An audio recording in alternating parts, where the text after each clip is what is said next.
Welcome to కానుక TV. Nellore జిల్లాలోని MPTC ఎన్నికల్లో టీడీపీ దౌర్జన్యం. ఉదయగిరి నియోజకవర్గం వింజామూరు మండలం ఎంపీపీ ఎన్నికల్లో ఓటు వేసేందుకు కారులో వెళ్తున్న వైఎస్ఆర్సీపీ ఎంపీటీసీలపై టీడీపీ గూండాలు దాడి.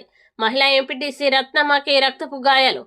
ఈ గొడవలోనే ఎంపీటీసీ మల్లికార్జున్ను కిడ్నాప్, మరో ఎంపీటీసీ మోహన్ రెడ్డిని అక్రమంగా నిర్బంధించిన పోలీసులు. దాడి నుంచి తప్పించుకొని ఎంపీడీఓ కార్యాలయానికి వచ్చిన ఎంపీటీసీలను ఓటు వేయనీయకుండా ఎమ్మెల్యే అనుచరులు అడ్డగింత.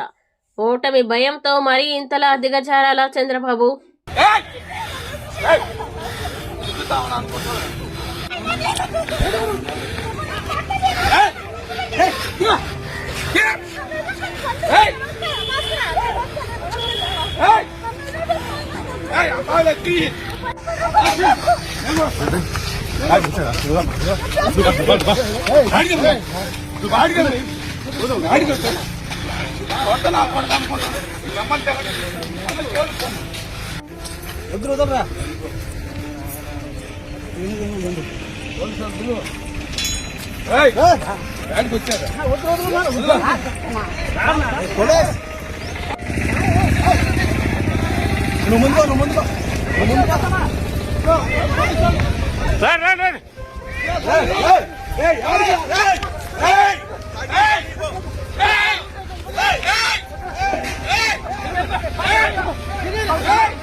నాకు డౌట్ వచ్చే నేను బండి అడ్రస్ వచ్చాను. నేను డౌట్ వచ్చా